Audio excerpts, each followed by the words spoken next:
बिस्मिल्लाहिर्रहमानिर्रहीम। अस्सलाम वालेकुम नाज़रीन। प्रोग्राम सिटी 10 में मैं हूँ आपकी मेज़बान अना यूसुफ। उम्मीद है जी आप ठीक ठाक होंगे। अल्लाह ताला आपको सेहत और तंदुरुस्ती वाली ज़िंदगी दे, और ज़िंदगी सेहत वाली तभी होती है जब हम खुद एफर्ट करें। हमें अपना खुद ख्याल रखना है, वो चाहे खुराक के हवाले से है, वो चाहे वॉक एक्सरसाइज है। बाकी अगर कहीं गफलत आप कर देते हैं तो हम आपको जगाने के लिए, हम आपको बताने के लिए यहाँ पे हमेशा मौजूद रहते हैं, आपको गाइड करते रहते हैं, माहिरीन को बुलाते रहते हैं। आज का हमारा शो अगर मैं आपको बताऊँ तो फुल एक पैकेज है। वो फुल पैकेज इस तरह से है कि हमने आपको बताना है ग़िज़ा क्या है, ग़िज़ाइयत क्या है। अगर आप खाना खा रहे हैं, वो खाना आपको बजाय इसके कि फ़ायदा पहुंचाए नुकसान पहुंचा रहा है, तो क्या गलती आप कर रहे हैं। अगर आपके बच्चे खाना नहीं खाते हैं तो आपको क्या करना है। हमारे साथ माहिर ग़िज़ायात भी होंगी, और फिर रूटीन के मसाइल जो हमें आपको सबको फेस करने पड़ते हैं। आप अपनी वर्क प्लेस से जा रहे हैं, आप अपने घर में मौजूद हैं, आप हाउस वाइफ हैं, आपके बच्चे हैं, आप नौजवान हैं, आप बूढ़े हैं। 4-5 चीज़ें तो अब आम हो गई हैं ज़िंदगी में। अब वो क्या है जी, आपको कमर में दर्द है, आपको नेक में पेन है, ऑफिस में जो लोग काम कर रहे हैं, इवन यंग बच्चे 22, 23, 24 साल के, तमाम लैपटॉप पे घर बैठ के काम कर रहे हैं, तो आपको ये चीज़ें फील होती हैं जी। और मुसलसल एक ही तरह का लाइफस्टाइल आपको थका भी देता है, और वो पेन की शक्ल इख्तियार कर जाता है। घुटनों में दर्द है, टखनों में दर्द है, जॉइंट्स में पेन है, किसी भी किस्म की कोई दर्द है, पेन किलर मत खाइए। हम आपको बताएंगे फिजियोथेरेपी से किस तरह से आप मौसर और बर वक्त इलाज। टाइम कौन सा है फिजियोथेरेपी कराने का। कुछ चीज़ें बड़ी बुनियादी हैं। मुझे लगता है कि हम कुछ चीज़ें ना टाइमली तशखीस नहीं कराते हैं, मिस कर देते हैं दवाइयाँ खा खा के। बट हमें राइट टाइम पे राइट मैनेजमेंट की, राइट पर्सन की ज़रूरत होती है। वो सब चीज़ें हो जाएं तो आपकी बहुत सारे मसाइल खुद ब खुद ज़िंदगी से हल होना शुरू हो जाते हैं। अच्छा, अब इसके साथ साथ कुछ चीज़ें हैं जो आपको रिलैक्स कर देती हैं, आपका मूड खुशगवार कर देती हैं। अगर आप परेशान हैं, अगर आप डिप्रेस हैं, अगर आपका वेट लॉस नहीं हो रहा है, इसके पीछे भी कुछ रीज़न होती हैं। कुछ लोग कहते हैं कि जी हम तो वॉक कर रहे थे, एक्सरसाइज कर रहे थे। अच्छा जी, उस पर अगर आप किसी एक्सपर्ट के पास जाते हैं तो आपको कुछ बुनियादी चीज़ें पूछी जाती हैं। डिप्रेशन भी हो सकता है, एंग्जाइटी भी हो सकती है, कुछ चीज़ें आपको वैसे मेंटली जो है वो परेशान कर रही होती हैं, तो इस वजह से भी आपका वेट कम नहीं हो रहा होता, आपका फेस जो है वो फ्रेश नहीं लग रहा होता। तो योगा आप कर सकते हैं जी। आज के हमारे 3 सेगमेंट होंगे, तीनों बहुत स्पेशल सेगमेंट होंगे। फिजियोथेरेपी से हम स्टार्ट कर रहे हैं। तो अगर आपको जिस्म के मुख्तलिफ हिस्सों में पेन रहता है, कॉल करें, प्रोग्राम में शामिल हों। हम आपको बताएंगे जी आपके सवाल का जवाब, आपका प्रॉब्लम जो है उसको हम यहाँ पर डिस्कस भी डिटेल में करेंगे। एंड यस, कुछ चीज़ें हम यहाँ पर आपको करके भी दिखाएंगे जो हर खासो आम को करनी है। अगर आप आने वाले टाइम में मुख्तलिफ किस्म के दर्दों से बचना चाहते हैं, बहुत सारे लोग परेशान हैं, बैकबोन में पेन है, फिर हिप बोन में पेन है, फिर शायटिका का मसला है। एक्चुअली क्या होता है, लोगों को पता ही नहीं होता कि उन्हें मर्ज क्या है, तकलीफ क्या है, दवाइयाँ खा खा के वो वैसे ही अपना बुरा हाल कर लेते हैं। मैं अपने मेहमान का तारुफ कराना चाहूँगी जी। डॉक्टर सलमान फिरोज फिजियोथेरेपिस्ट हमारे साथ मौजूद है, वेलकम करेंगे। अस्सलाम वालेकुम डॉक्टर साहब। वालेकुम अस्सलाम। ठीक ठाक हैं आप? अल्हम्दुलिल्लाह। सबसे पहले तो मुझे ये बता दें, हमें ज़रूरत कब महसूस होती है? मतलब अब अक्सर मुझे शोल्डर में पेन रहती है ना, वो वर्कलोड भी हो सकता है, स्ट्रेस भी हो सकता है, बैक में भी पेन रहती है। बहुत सारी ख़वातीन को रहती है जिनका सी सेक्शन हुआ होता है, तो मुझे भी लगता है शायद इस वजह से सम टाइम रहती है। सो हम कैटेगरी में डिस्कस तो कर लेंगे, राइट टाइम कौन सा है फिजियोथेरेपी का? अच्छा, दर्द जो है बेसिकली सबसे पहले ये समझें कि दर्द हमारे दिमाग को एक सिग्नल जा रहा होता है कि देयर इज समथिंग रॉन्ग। आपको किसी भी जोड़ में दर्द है, गर्दन में, कमर में, किसी भी मसल में पेन है, तो पेन बेसिकली दिमाग यानी हम ये ब्लेसिंग समझे कि हमें दर्द हो रही है। जी जी, अगर दर्द नहीं हो, ऑनेस्टली कुछ ऐसी बीमारियां हैं कि आपको पता ही नहीं होता उसका, वो एक्सट्रीम लेवल पे चली जाती हैं। तो ये कुछ पेश को ये इशारा है कि आपको कोई प्रॉब्लम तो है। हाँ, और आप सही हैं। अगर आपको दर्द हो रही है, इसका मतलब ये है कि हमारा नर्वस सिस्टम अच्छा काम कर रहा है। अच्छा, अब दर्द जब भी है, दर्द बेसिकली कोई अच्छा वो तो नहीं है चीज़ जो आपको अच्छा फील करे। दर्द से जान छुड़वाने के 2 तरीक़ेकार हैं। यहाँ तो हम पेन किलर से दर्द को वक्ती तौर पे रोक सकते हैं, उसके बाद हम उसके एग्जैक्ट रूट कॉज को टारगेट कर सकते हैं। अब नॉर्मल कल्चर में ये देखा जाता है कि लोग पेन किलर इस्तेमाल करते हैं, वक्ती तौर पे दर्द के सिम्टम कम हो जाते हैं। यानी कि आपको शदीद दर्द हो रही है, आपने पेन किलर मेडिसिन खाई, विद इन 10 to 15 मिनट्स आपकी दर्द गायब हो जाती है। लेकिन ये सिर्फ कुछ घंटे के लिए बेहतरी रहती है, उसके बाद वापस दोबारा से ऐसे होना शुरू होता है। अल्टीमेटली हर किस्म के पेन किलर के कुछ ना कुछ साइड इफेक्ट्स होते हैं। हमारा मकसद पेन को कम करना नहीं होना चाहिए, हमारा मकसद होना चाहिए जो हमें दर्द हो रही है उसका रूट कॉज क्या है। अच्छा, अब होता क्या है, एक एक दर्द कितने दिन आपने देखना है कि मुझे कमर में दर्द आज हुई, कल हुई, परसों हुई? हाउस वाइफ है ना, घर में खड़ी होकर काम कर रही है बहुत सारी, तो मुझे ये बता दें कि 3, 4, 5 दिन, एक दिन पेन किलर खा ली, दूसरे दिन नहीं रिलीफ हो रहा, तो 3, 4 दिन बाद फिर उसको इन्वेस्टिगेट करना है? नहीं, दर्द होने की 2 किस्में होती हैं जी। एक होती है अक्यूट पेन, आपने कोई वजन उठाया, पानी की बाल्टी उठाई है, झटका लग गया, ये सडन जो पेन का एपिसोड है, ये इसको अक्यूट पेन कहते हैं। इसमें शार्प पेन, शदीद दर्द होती है। दूसरी किस्म की दर्द होती है, उसको कहते हैं क्रॉनिक पेन। मतलब आपके बैठने का पोस्चर खराब है, गलत पोजीशन में बैठते हैं, सोफे पे किस तरह बाजू रख के टेढ़े बैठ रहे हैं, बेड पे इस तरह टेढ़े बैठ रहे हैं। ऐसे हूं मैं तो, अक्सर ये शो में ऐसे बैठ जाती हूँ और 2 घंटे बैठना होता है। और इससे होता ये है कि सबसे पहले तो अकड़ाव से शुरुआत होती है। एक साइड के मसल में अकड़ाव आता है, अकड़ाव हमें नॉर्मल लगता है, आहिस्ता आहिस्ता अकड़ाव हल्की हल्की मीठी मीठी दर्द से फिर दर्द बनना शुरू हो जाता है। तो ये दोनों किस्म की पेन को बेहतर रखने का हल एक ही है कि सबसे पहले तो हमने रूट कॉज समझना है कि किस पोजीशन में। अगर आपको टेढ़े बैठने से दर्द आ रही है, आप जितनी मर्जी दवाई खाएंगे, टेढ़ी बैठी रहेंगी, तो वो दर्द तो रहनी है। वो वक्ती तौर पे दर्द की दवाई से फर्क पड़ जाएगा, लेकिन दर्द रहेगी। तो इसलिए सबसे पहले तो हमने रूट कॉज देखनी है कि आया कि जो हमें दर्द हो रही है अक्यूट है, क्रॉनिक है। अच्छा, अब ये दर्द ना नेक्स्ट स्टेप से जब आगे जाती है तो नमनेस भी होने लग जाती है, वो क्या होता है? जब भी आपकी दर्द के साथ नर्व इन्वॉल्व होगी, मतलब पट्ठों के कड़ाव के साथ नस का दबाव भी शामिल होगा, उसकी वजह से नमनेस, टिंगलिंग, बर्निंग, ये वाले सिम्टम्स आ सकते हैं। खास तौर पे लोगों में कमर में जब नस दबती है, ज्यादातर ये देखा जाता है कि कमर में उनकी डिस्क स्लिप होती है, नस दबती है, उसकी वजह से जिस टांग में नसें जा रही हैं उस टांग के अंदर नमनेस, टिंगलिंग, बर्निंग आती है, तो वो नस के दबने की निशानी होती है। अच्छा, तो कुछ लोगों को तो बिल्कुल मुसलसल टांग सोना, पाँव का सोना, शोल्डर सोना। अब मैं अक्सर सो के उठती हूँ ना जब, तो ऐसे लगता है एक साइड सोई हुई है। मैं आपसे इस पे पूछूंगी। रुखसाना है जी कॉलर हमारे साथ, सवाल कीजिए रुखसाना। वालेकुम। वालेकुम सलाम। मेरे ना आप मेरे पट्ठों की तकलीफ है, आज 8 साल हो गए हैं, तो मुझे आराम नहीं आ रहा है, दवाइयाँ खा खा के मैं थक गई हूँ, मुझे क्या करना चाहिए? आपकी एज के? आपने पहले कभी फिजियोथेरेपी कराई है? जी। आपने कभी फिजियोथेरेपी कराई है?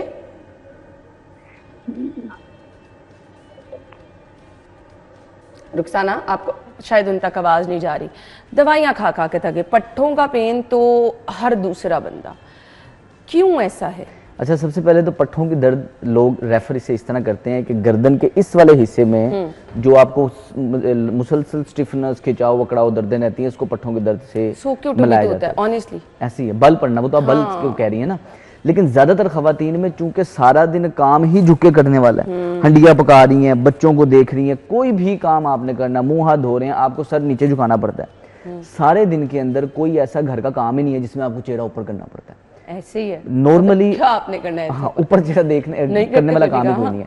हमारी गर्दन को अल्लाह पाक ने डिजाइन इस तरह किया है कि इसको हर एंगल में मूवमेंट की जरूरत होती है, लेकिन हमने अपनी एक्टिविटीज इस तरह की डिजाइन की होती है कि कपड़े इस्त्री कर रहे हैं तो ये है, हंडिया बना रहे हैं तो ये है, मतलब आपका फॉरवर्ड पोस्चर है। हाँ। हमारे सर का वजन होता है 12 पाउंड, एवरेज सर का वजन 12 पाउंड, और ये 12 पाउंड तब है जब आपका पोस्चर, सर बिल्कुल अलाइंड पोजीशन में है।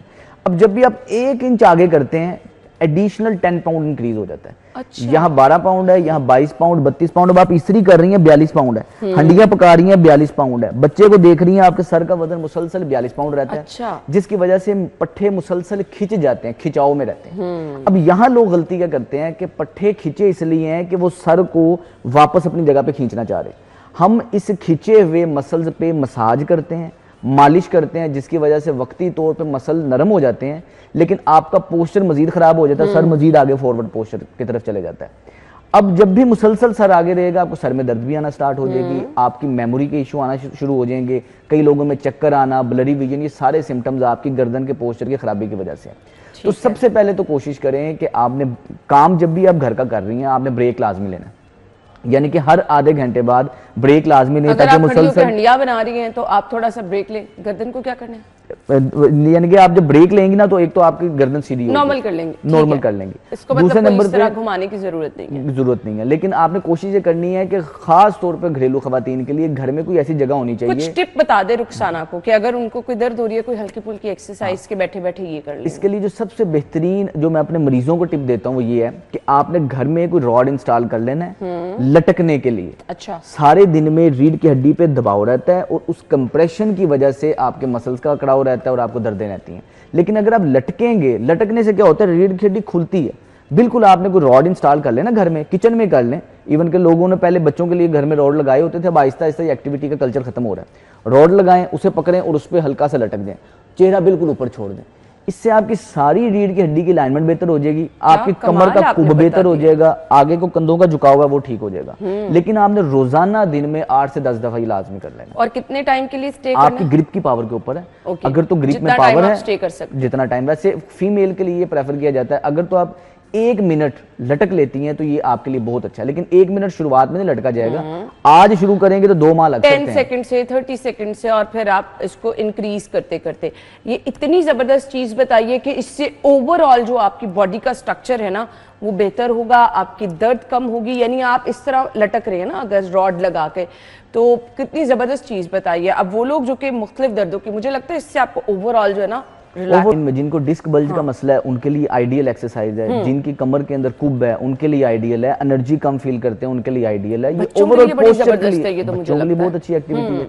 हाइट जिन बच्चों की नहीं है वो भी ये एक्टिविटी रूटीन में कर सकते हैं, ये वाली एक्टिविटी कर सकते हैं। लेकिन स्पेसिफिकली हाइट बच्चों की बेहतर रखने के लिए उनको किसी न किसी स्पोर्ट्स की एक्टिविटी के अंदर ऐड करना है, खास तौर पे वो वाली स्पोर्ट्स की एक्टिविटी जिसमें जंपिंग इन्वॉल्व है। अच्छा, जिसके अंदर आपकी बैडमिंटन आ जाती है, वॉलीबॉल आ जाती है, आपकी बास्केटबॉल आ जाती है, जिसमें बच्चे को कंटिन्यूअसली जंप करना होता है। हम ये समझते हैं कि हम लटकेंगे, आपकी बॉडी में स्ट्रेच आएगा तो आपकी हाइट बढ़ेगी। ये हम रवायती तौर पे समझते आ रहे हैं कि लटकोगे तो कद बढ़ेगा। लटकने से कद नहीं बढ़ता। कद बढ़ना जिन चीज का काम है उसको कहते हैं एंड प्लेट। हड्डियों के, ये आपकी अगर कोई लंबी एक हड्डी है, इसकी ये वाली जो हिस्सा है इसको एंड प्लेट कहते हैं। एंड प्लेट जब तक स्टिमुलेट नहीं होगी, एंड प्लेट की ग्रोथ नहीं बढ़ेगी, कद नहीं बढ़ेगा। तो बच्चों के कद बढ़ाने में उनकी एंड प्लेट को स्टिमुलेट करने वाली एक्टिविटी है, तो आपने जंपिंग वाली एक्टिविटी बच्चों से करवानी है। एक कबीला है मसाया ट्राइब, उसके अंदर एवरेज कद जो है ना 6.5 फुट के पास रहता लोगों का। अब उसके अंदर एक कल्चर के अंदर उनका एक हिस्सा है कि उनमें मुकाबला होता है कि जो शख्स ऊंची जंप करेगा वो क्या कहते हैं, यानी कि वो जीतेगा। तो वो जंपिंग की एक्टिविटी, आप अगर सर्च करेंगे ना मसाया जंप, तो वो बिल्कुल टांगे सीधी करके जंप करता है। ये मसाया जंप मैंने अभी आपसे थोड़ा सा ना इसकी एक वो करवानी भी है। अच्छा जी, पहले करवा लेते हैं, आप आ जाए थोड़ा सा आगे मुझे, क्योंकि ये बड़ा जबरदस्त, बहुत सारी माएँ परेशान रहती हैं। आपको पता है हमें लोगों ने इतनी टेलीफोन कॉल्स की हैं कि हमारे बच्चों की हाइट नहीं निकल रही। तो जिन बच्चों की हाइट नहीं निकल रही उन्होंने क्या माँ ने करा? अच्छा, एक तो किसी ना किसी स्पोर्ट्स एक्टिविटी में लाजमी बिठाएं ताकि बच्चों का जो लगातार जो कंप्यूटर के ऊपर बैठने का पोस्चर है वो ब्रेक, हैबिट ब्रेक हो।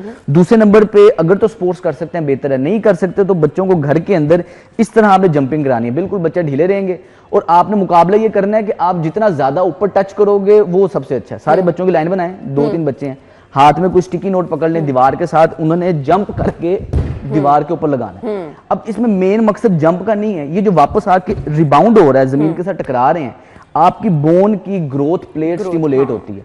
पकड़ेंगे, जंप करके लगाएंगे, फिर अगला स्टिकी नोट पकड़ेंगे, जंप करके लगाएंगे। जिस बच्चे का हाथ ज्यादा ऊपर जाएगा वो जीतेगा। हफ्ते बाद टारगेट करीजिए कि जी आज हाथ इतना ऊपर गया था, अगले हफ्ते थोड़ा सा और ऊपर गया। इसमें बच्चों में एक तो शौक से वो करेंगे भी, दूसरा इस जंपिंग की एक्टिविटी से बच्चे खुश भी होते हैं। इस तरह की एक्टिविटी इसको नॉर्मल फ्लोर पे आप कर सकते हैं, क्योंकि स्पेसिफिक जगह होनी चाहिए। नहीं, नॉर्मल फ्लोर बच्चों के लिए मैटर नहीं करता, सख्त जगह हो, नरम हो, वो अपने आप को अडॉप्ट कर लेंगे। और ये दिन में कितनी दफा करवा लें?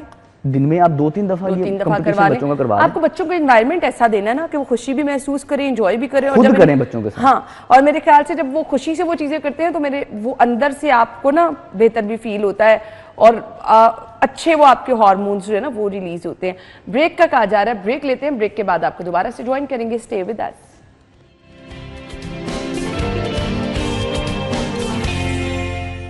Welcome back.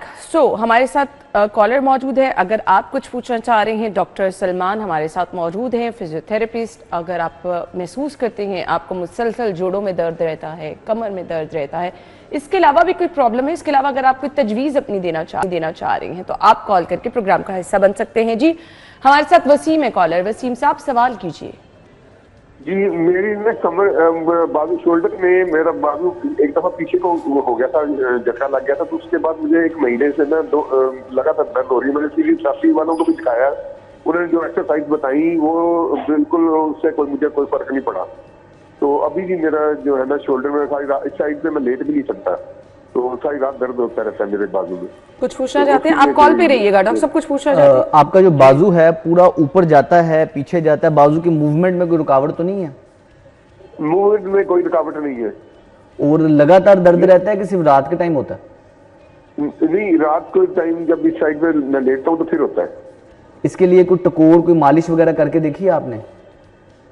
टकोर तो कोई नहीं की, सिर्फ एक्सरसाइज बताई थी फिजियोथेरेपी वालों ने। अच्छा, सिर्फ वो वर्जिशें ही की? जब वर्जिशें करते हैं जिसमें वार्म अप होता है, बेहतर हो जाता है कि दर्द बढ़ जाती है? जी उस वक्त बेहतर हो जाता है। जी आपकी एज क्या है? जी मेरी 65 है जी। और आपको शुगर है? नहीं जी, कोई अल्लाह का शुक्र है, ना ब्लड प्रेशर ना शुगर, कोई चीज नहीं। अच्छा अच्छा, इसके अंदर ना नॉर्मली होता ही है कि शोल्डर के मसल्स में कई दफ़ा जब जर्क वगैरह लग जाता है या इस तरह का इम्बैलेंस आता है तो उसमें दर्द आ जाती है।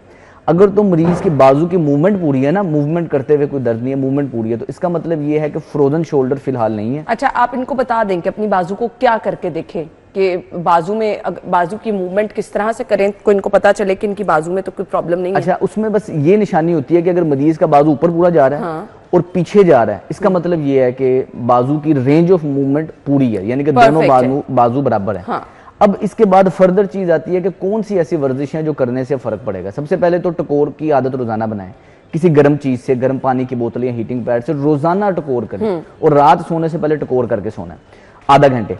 दूसरी जगह पे पेन है, कंधे पे जहां जहां दर्द है, गर्म पानी की बोतल रख ले, गर्म पानी की बोतल रख लें और कोशिश करें कि सोते वक्त उस साइड पे करवट ना ही लें तो बेहतर है। ऑपोजिट साइड पे करवट लें और अपनी आर्म पिट में एक छोटा सा कुशन रख के सोएं, यानी कि अपनी बगल में एक कुशन रख के सोएं ताकि कंधे को थोड़ी सी स्पेस मिल जाए। दूसरे नंबर पे इसकी जो वर्जिश है, इसको भी मुझे बता दें कैसे। अच्छा, इस तरह का कोई कुशन जब आप सोएंगे कोशिश करनी है कि अगर मेरे राइट साइड में पेन है, राइट साइड पे नहीं सोना, ऑपोजिट साइड पे सोना है और ये आपने बगल के नीचे ऐसे कुशन रख के सोना है। इससे ये है कि जरा आसानी रहती है, पेन नहीं होती, पेन की शिद्दत कम हो जाती है। दूसरे नंबर पे इसके लिए कुछ एक्सरसाइजेज हैं जो कि हम होता ही है कि जब भी हम वर्जिश करते हैं हमारे ज़हन में होता है कि आज वर्जिश करें कल फर्क पड़ जाए। इसके लिए एक तो वर्जिश से मोबिलिटी बढ़नी चाहिए और जब तक शोल्डर के डीप टिश्यूज अंदर से मजबूत नहीं होते हमारी दर्द नहीं ठीक होनी, पट्ठों को मजबूत रखना है बड़ा जरूरी है। तो ये जो मैं वर्जिशें बताने वाला हूँ ये आप करेंगे, इससे आपकी रेंज ऑफ मूवमेंट बढ़ेगी और दर्द की शिद्दत इंशाल्लाह कम होगी। ले जी वसीम साहब, आपको हम यहाँ पर जी बहुत जबरदस्त टिप्स दे रहे हैं, वो चीजें जो आप जाके डॉक्टर से पूछते हैं। सबसे पहले तो आपने हाथ इस तरह सर के पीछे रख लेने, उंगलियों में उंगलियां डाल लेनी। अब क्या करना है, इधर खड़े होकर कोहनियों को पीछे की तरफ लेके जाना है, स्ट्रेच करना है जितना मैक्सिमम आप कर सकते हैं। इससे ये हो रहा है कि सामने के मसल में स्ट्रेच आ रहा है और शोल्डर की मोबिलिटी बेहतर की तरफ आ रही है और आपकी गर्दन का पोस्चर बेहतर है। सामने देखना, सीधा देखना, शीशे के सामने करनी है वर्जिश, ताकि आप जो कर रहे हैं वो सीधी कर रहे हैं, गलत तो नहीं कर रहे। अच्छा, शीशे के सामने करनी है। शीशे के सामने करनी है। आपको सीने में स्ट्रेच फील होना चाहिए, स्ट्रेच फील होना चाहिए और गर्दन में खिंचाव थोड़ा थोड़ा फील होना चाहिए। सेम यही वर्जिश है, इधर से अब हम पीछे को पकड़ लेंगे हाथ ऐसे। अब हम क्या करेंगे, अपने कोहनियों को इस तरह पीछे की तरफ लेके आएंगे। अब ये भी वही एक्सरसाइज है लेकिन इफेक्ट डिफरेंट एरियाज पे आ रहा है। बिल्कुल आपने करना और इसमें गिनती नहीं है, आपने 1 मिनट के लिए करना है, मुसलसल करते रहे, हर वर्जिश को 1 मिनट के लिए करना है। जहां आपको दर्द हो उधर रुक जाएंगे, सांस लेंगे और इसके अंदर जबरदस्ती बाजू उतना लेके जाने जितने करते वक्त आपको दर्द ना हो। बिल्कुल आप आराम आराम से लेके जाएंगे, शोल्डर की खिंचाव फील होगा, क्योंकि लगातार हम आगे भी करे तो स्टॉप करना है, नहीं स्टॉप नहीं करना, बस ऐसा मूव करते रहना है। ये जहां आप थक गए हैं ढीला छोड़ दें, फिर दोबारा मूव करें। 2 वर्जिशें। लास्ट एक्सरसाइज ये है कि हाथ इस तरह खोलेंगे, एक हाथ ऊपर होगा, दूसरा हाथ नीचे होगा, टाइटैनिक वाला पॉज बना और जो सा हाथ ऊपर है चेहरा आपने उस पर करना है। अच्छा, फिर इस तरह शिफ्ट करना है। अच्छा, ऐसे मूव करना है, ये मूव करना है। अच्छा, इसमें होता ये है कि जब भी हम पहले एक हाथ को करना है, फिर दूसरे को करना है, फिर दूसरे को करना है और गर्दन को मुसलसल मूव करते रहना है। आप जब लेफ्ट हाथ ऊपर है तो चेहरा उस तरफ होगा। मुझे भी जरा से, इससे होगा क्या, वो वाला हाथ का मुंह ऊपर करें, ओके, इसका मुंह नीचे करें। हाँ, अब उस तरफ देखें, अब आपने उसको नीचे कर देना है, इसको ऊपर कर लेना है और इस तरफ देखना। हाँ, ये अब वो उस तरफ करें। ये इससे आपके शोल्डर ब्लेड्स के अंदर जो मूवमेंट बेहतरी की तरफ आती है, फील हो रहा है। अच्छा, इसको आपने क्या कितनी देर के लिए? 1 मिनट के लिए। 1 मिनट के लिए, दिन में एक बार टकोर करते रहे। हाँ, दिन में एक बार टकोर, रात सोने से पहले 2 बार वर्जिशें। इससे आपके कंधों का दर्द, मसल्स में अकड़ाव कम होगा। गलती ये होती है कि जब भी हमें कंधे में दर्द होती है ना, तो हमें कंधे की ताकत की वर्जिशें बताई जाती हैं, जबकि हमारी जो बेस है, गर्दन से जो नसें जा रही हैं वो भी नहीं ट्रिगर करते, शोल्डर ब्लेड्स के दरमियान में जो मसल है वो भी आपको ना फील हो रहा है वाकई ऐसे करने से। राइट बाजू, हाँ, जो सा बाजू ऊपर है उसका हाथ ऊपर होना चाहिए। हाँ, ये वाला नीचे करें, लेफ्ट वाला। हाँ, अब चेहरा इधर करेंगे तो वो शिफ्ट कर लेंगे, हाथ शिफ्ट कर लेंगे। ये वाकई फील हो रहा है पूरा बाजू से यहाँ तक आपके मसल्स जो है ना वो इन्वॉल्व है। शोल्डर की एक्सरसाइज में हमेशा नेक और शोल्डर ब्लेड्स को लाजमी ऐड करेंगे, इससे दर्द कम होगी और एक दिन में नहीं होगी। जहन में रखना है कि 4 महीने तो करनी ही करनी है, फर्ज समझ के वर्जिश टकोर भी रात को करनी है, टकोर भी करके और उस साइड पे आपने सोना नहीं है। वसीम साहब के लिए ये मशवरा हो गया। आ जाए जी डॉक्टर साहब, अब मुझे बता दें, ये मैं आपसे ब्रेक में डिस्कस कर रही थी, मैंने बड़े लोगों से सुना डिस्क हिल गई भी फला बंदे की, वो क्या होता है? होता ये है कि हमारी रीढ़ की हड्डी के अंदर मोहरों के दरमियान में अल्लाह पाक ने कुशन रखा होता है, इस ये होती है डिस्क। डिस्क का काम होता है शॉक को अब्जॉर्ब करना, बहुत मजबूत होती है डिस्क। नॉर्मली हमारे सारे दिन की रूटीन में झुकना ज्यादा है, झुकाव ज्यादा और एक्सटेंशन कम है। रिसर्च कहती है एक एवरेज आदमी एक दिन के अंदर 3500 से 5000 दफा झुकता है, बूट बंद करने के लिए, कपड़े पहनने के लिए। आगे को बेंडिंग है, एक्सटेंशन नहीं है, जिसकी वजह से एक ताकतवर मजबूत रॉड को भी सिर्फ आप एक ही तरफ बेंड करते रहेंगे रोजाना 3500 से 5000 दफा, तो वो बाकायदा तौर पे टेढ़ा होना शुरू हो जाएगा। सही बात, चाहे जितना मर्जी मजबूत हो। इस तरह हमारी रीढ़ की हड्डी के अंदर जो अल्लाह पाक ने डिस्क रखी हुई है, वैसे तो वो बहुत मजबूत है, लेकिन मुसलसल बेंडिंग की वजह से वो फाइबर्स आपस में जुड़े होते हैं। 70 फाइबर्स आपस में इंटरकनेक्टेड होते हैं। जिस तरह कपड़ा छिजता है, वो आहिस्ता आहिस्ता आगे को बेंडिंग की वजह से खुलना शुरू हो जाता है। अब जब डिस्क खुल जाती है, छिज जाती है, अब इसके अंदर से जो डिस्क के अंदर मटेरियल है वो बाहर निकलना शुरू हो जाता है। और अगर आप झुक के को वजन उठाया है, झटका लगा है, लगातार वो आपका बेंडिंग का पोस्चर है, तो ये फिर मसला एकदम से एग्रीवेट कर देता है। आहिस्ता आहिस्ता भी बढ़ सकता है, यानी कि आप बिल्कुल ठीक थे, कल एकदम से दर्द शुरू हो गई है, ये वाला एपिसोड भी आ सकता है। यानी कि ये स्लो भी बढ़ सकता है, अचानक से भी आ सकता है। वी आर मुस्लिम, 5 वक्त की नमाज जो है उसकी जो एक्सरसाइज है वो कितनी मुअस्सर है? इसमें ये है कि गलती ये होती है कि हम नमाज को एक्सरसाइज से जोड़ते हैं। एक्सरसाइज जो वर्ड एक्सरसाइज है, वॉक भी एक्सरसाइज नहीं है, नमाज भी एक्सरसाइज नहीं है। एक्सरसाइज कौन सी चीज है? वो चीज जिसे करते वक्त आपको पसीना आए और आपको सांस चढ़े। नमाज में ना तो आपको पसीना आता है, ना तो आपको सांस चढ़ता है। पोस्चर जरूर आपका बन रहा है, पुरसकून पोस्चर बन रहा है, रिलैक्स पोजीशन में आप होते हैं, लेकिन नमाज एक वर्जिश नहीं है। गलती ये होती है कि लोग कहते हैं हम 5 वक्त की नमाज पढ़ते हैं, हमें किसी वर्जिश की जरूरत नहीं है। जबकि जो लोग 5 वक्त की नमाज पढ़ते हैं, मोस्टली जैसे जैसे उम्र बढ़ती है और वर्जिश नहीं करते, उनको जोड़ों में दर्द भी होती है। इसी यही वजह है कि मसाजिद में नमाजी से ज्यादा कुर्सियां मौजूद होती हैं। अगर तो नमाज पढ़ने से जोड़ों की दर्द कम होती हो, तो मस्जिदों में फिर ये कुर्सियां वगैरह हो ही ना, लोग सिर्फ मस्जिद या नमाज पढ़ने ठीक हो जाए। तो हमने नमाज को इबादत रखें और करें। नमाज बहुत बेसिक इबादत है, जरूरी है हमारे लिए, नेचर का हिस्सा है। नमाज के अंदर भी अल्लाह पाक ने हमें बाकायदा तौर पे ये बताया है कि हमारी मूवमेंट ही हमारे जिस्म की मेडिसिन है। ये मूवमेंट बताने के लिए, मूवमेंट है, इबादत है, हमारा एक रूहानी ताल्लुक बेहतर होता है, लेकिन जो वर्जिश है वो हमने फिर भी करनी है। वो आपने फिर भी ये ना कहें कि जी अच्छा जरूरत नहीं है, मैं नमाज पढ़ रहा हूं तो मुझे वर्जिश की जरूरत नहीं। मोहम्मद असलम साहब ने ज्वाइन किया है, सवाल कीजिए असलम साहब। जी आपकी आवाज आ रही है, सवाल कीजिए। कॉल ड्रॉप हो गई है।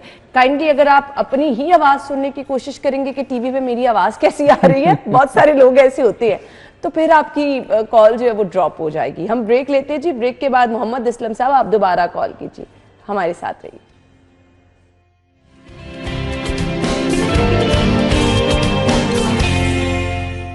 Welcome back once again. Caller हैं हमारे साथ दिलशाद, और आपकी खातिर हम मैक्सिमम ये कर रहे हैं कि डॉक्टर साहब को एक एक कॉलर के बारे में हम आगे आके पूछ के बता रहे हैं कि आप कुछ रिकमेंड कर दें, इनको एक्सरसाइज बता दें ताकि आपकी परेशानी कम हो जाए। दिलशाद है जी कॉलर, सवाल कीजिए।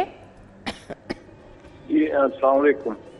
मेरी ना कमर में ना गैप डला हुआ, मैंने एक्सरे करवाया था और ये मेरे बाजू में भी, लातों में भी दर्द निकलता है और कमर में भी।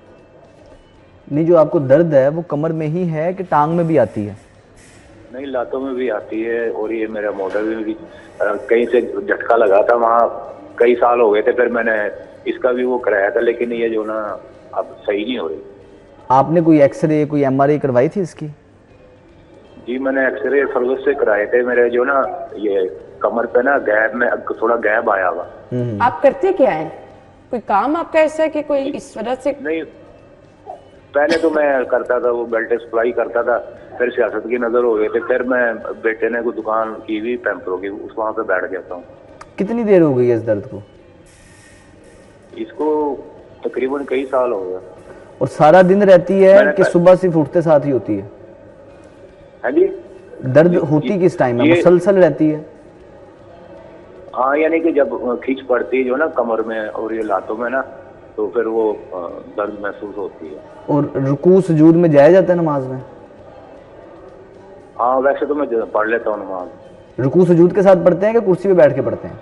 नहीं रुकू में वैसे पढ़ता हूँ, रुकू के साथ पढ़ते हैं। ठीक है जी, आपको बताते हैं क्या करना चाहिए। अच्छा, इसके अंदर होता ये है कि रीढ़ की हड्डी में उन्होंने गैप आ कहा जाना। कमर से पेन जाती है टांग में। हाँ, टांग में जाती है। अच्छा, अब इसमें ये है कि अगर तो मरीज से बेंडिंग होती नहीं है ना मुसलसल, यानी कि रुकू में जाया नहीं जाता, आगे झुका नहीं जाता, फिर ये सिवियर सिम्टम होते हैं, फिर उसके लिए फिर एक्सरसाइजेस कुछ अलग होती हैं।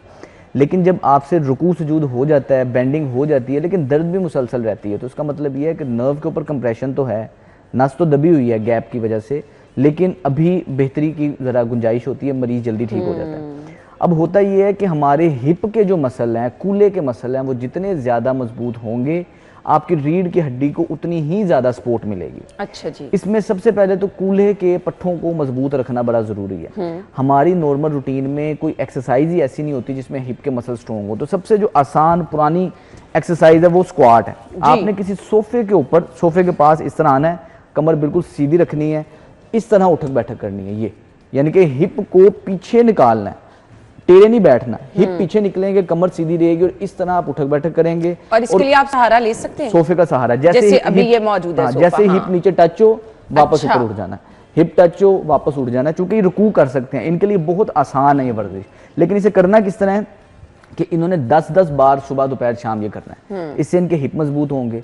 रात सोते वक्त ये जब भी लेटेंगे तो पेट के बल लेटेंगे, तकरीबन 15 मिनट उल्टा पेट के बल लेटेंगे। अच्छा। हाथ इधर रख के इस पोजीशन पे जब ये लेटेंगे ना उल्टा पेट के बल, तो होगा ये कि सारा दिन रीढ़ की हड्डी में आगे झुकाव रहता है, लेकिन जब हम उल्टा लेटते हैं तो रीढ़ की हड्डी में एक्सटेंशन आ जाती है। आप मुझे ये करके दिखा सकते हैं? इधर जमीन पे लेट के दिखा दूं? हाँ। अच्छा, इसमें ये है कि अच्छा, मैट पकड़ा दें, वेट ईमन आप मुझे प्लीज मैट जल्दी से पकड़ा दें, क्योंकि ये थोड़ा सा मुझे डिफरेंट लग रहा है। तो मुझे, मैंने कभी सुना नहीं किसी से ये, तो मैं कह रही हूँ चले पता चल जाए लोगों को, उनके लिए आसानी हो जाएगी कि किस तरह से।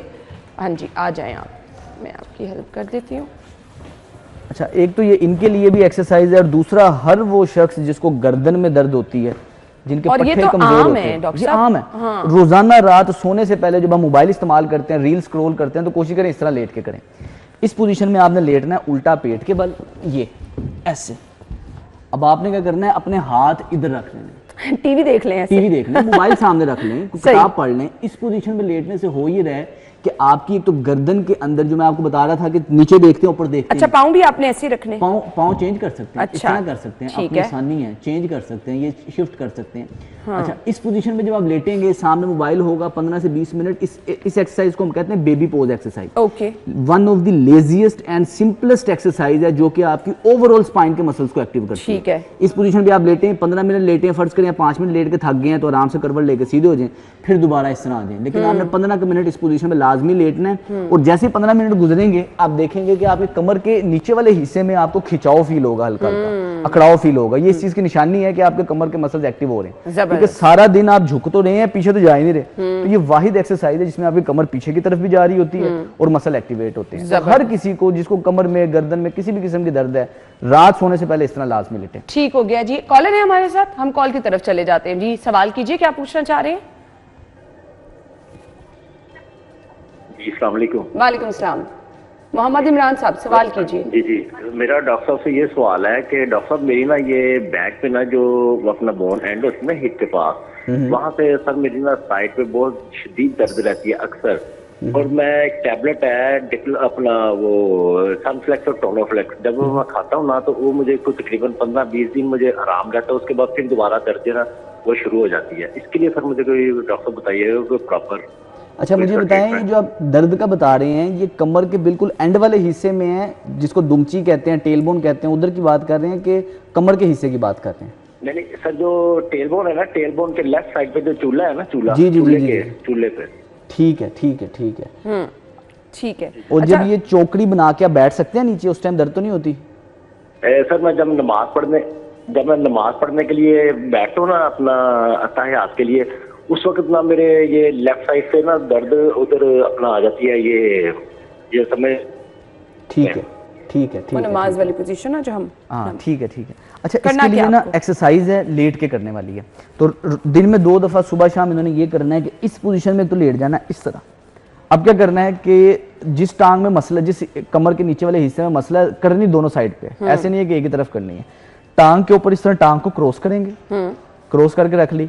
अब दोनों हाथों को ये वाली थाई के नीचे से ऐसे पकड़ लेंगे, जिस तरफ पेन है उसके ऑपोजिट साइड को ऐसे पकड़ेंगे।